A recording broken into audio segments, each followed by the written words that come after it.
একা ঘর আমার গানের কনসেপ্টে এরকম যে ভালোবাসার মানুষ ছিল ঘরে, কিন্তু এমন কিছু একটা হয়েছে যে দূরত্ব তৈরি হয়েছে। কিন্তু দূরত্ব তৈরি হলেও একে অপরকে অবহেলা করছি হয়তো ঘরের। যেহেতু আমি বিয়ে করেছি, আমি সেটা জানাবো, জানানোর কথা ছিল, আমি জানিয়েছি এতটুকু। এর বাইরে আসলে সাধারণ হাসান যে বিয়ে করেছে তার আর কিছু বলার নেই। ভাই এখন এই বিয়ে করেছেন, বিয়ের পরে যে অনুভূতিটা একটু আমাদের সাথে শেয়ার করুন।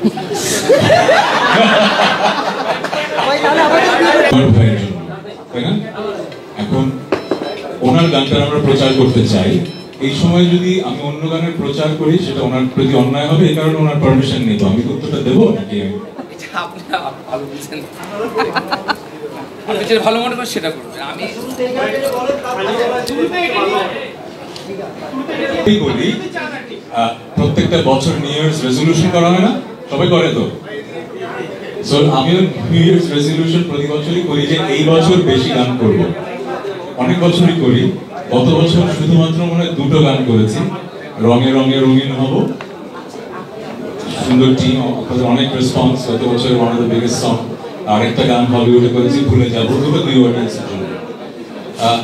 সংখ্যাটা কম ছিল, তাই না? এই বছর রেজলিউশন করেছি অনেক বেশি গান করবো, বাট এই রেজলিউশনটা এবার পূরণ হবে, কারণ অলরেডি 4টা গান হয়ে গেছে, এই 1-2 মাসের মধ্যে আসবে। এই গান দিয়ে শুরু হলো একা ঘর আমার। আমি যেহেতু সবসময় বলি যে 18 কোটি মানুষের দেশে এক ধরনের গান করলে কিন্তু আপনি সবার ভালোবাসা পাচ্ছেন। আমি একটু ভালোবাসার গান বলে একটু সব ধরনের গানই করতে চাই। সো স্যাড রোমান্টিক দিয়ে শুরু হলো, এরপরে একটা ইংলিশ গান আসবে, একটা আপবিট গান আসবে, এবং আপনি যেটা বলেন সিনেমার গান আসবে। অনেকদিন পর আমি একটা সিনেমাতে গান গাচ্ছি। ছুঁয়ে দিলে মনে মনে লাস্ট করেছিলাম, যদি একদিন করেছিলাম, হ্যাঁ 2017-18 দিকে। সো অনেক বছর পর করছি, কিন্তু করছি একটা মানুষের জন্য, প্রিন্স মাহমুদ। সাজিদের যেরকম আমি ভক্ত, প্রিন্স ভাই তো সারা বাংলাদেশ ভক্ত। যদি বাংলাদেশের সেলিব্রিটি কম্পোজার থেকে থাকেন এবং একটা অসাধারণ মানুষ, তো প্রিন্স ভাই। সো প্রিন্স ভাই ডাক দিলে মানা করতে পারি না। এটা একটা মানে সিনেমা হোক, যাই হোক, কার সিনেমা জানি না, পরে শুনলাম সিয়ামের সিনেমা, আদেরও ছোট ভাই। আই এম ভেরি হ্যাপি যে একটা ভালো সিনেমা হয়েছে, গানটা অসাধারণ হয়েছে। কিছু গান আছে না, শুনেই গেয়েই মনে হয় যে এবছরের বিগেস্ট গান।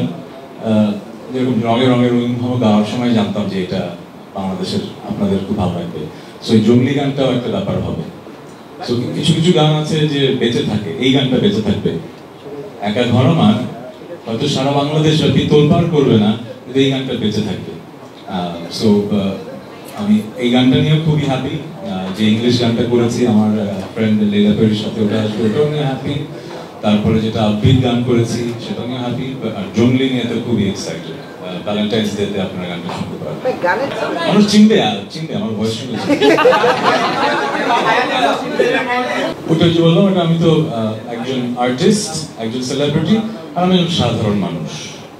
আমি কিন্তু যখন এখানে মানুষ দেখে মনে হবে যে আমি বিগ সেলিব্রিটি, তা আমার জীবনটা খুব সাধারণ। কিন্তু আমি কিন্তু সুপার শপে ঘুরি, আমি কিন্তু মাঝে মধ্যে মাস্ক পরে রিক্সায় উঠি না, রিক্সায় ভুল বললাম, মানে হাঁটাহাঁটি করি, কিন্তু মানে আমি খুব সাধারণ একটা মানুষ।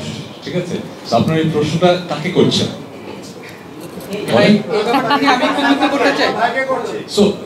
ভাইয়ের জন্য আসলে এটা চমক না, এটা জীবনের একটা অংশ। এটা জীবনের একটা অংশ, আমার পার্সোনাল লাইফের খুবই ইম্পর্টেন্ট অংশ। কিন্তু যেহেতু আমি একজন সেলিব্রিটি তাহসান, মানুষ আমাকে সেই সম্মানটা দেয়, মানুষ আমার কাছে জানতে চায়